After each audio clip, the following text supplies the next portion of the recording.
నేను మిమ్మల్ని అడుగుతున్నా, ఎక్కడండి వైకాపా కార్యకర్త? ఎవరికి దెబ్బ తగిలింది?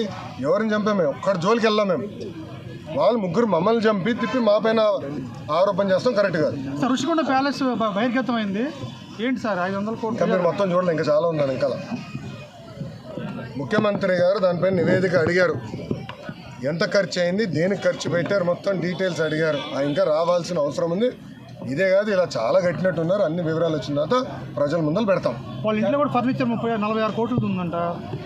మరి కోడెల శివప్రసాద్ గారు అదే కేసులో ఆత్మహత్య చేసుకున్నారు.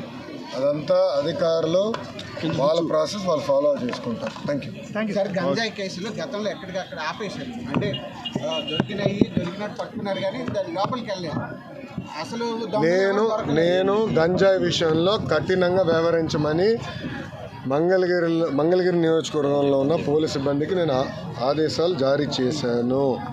మొదటి 100 రోజుల్లో గంజాయి ఫుల్ స్టాప్ పెట్టాలని నేను చెప్పాను.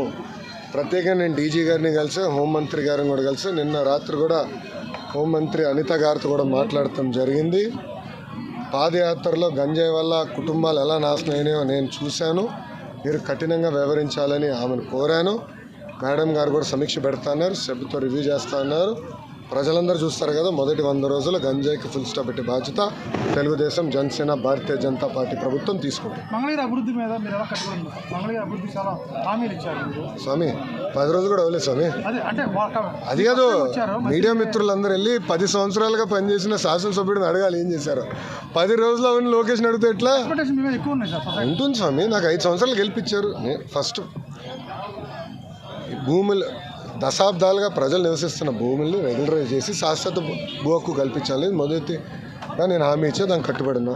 డ్రైనేజు, రోడ్లు ఏర్పాటు చేయాలని గతంలో నేను హామీ ఇచ్చాను, ఏర్పాటు చేస్తాము. ఇంతేకాకుండా స్వర్ణకారులకి ఇక్కడ గోల్డ్ క్లస్టర్ ఏర్పాటు చేస్తాను, హామీ కట్టుబడినా.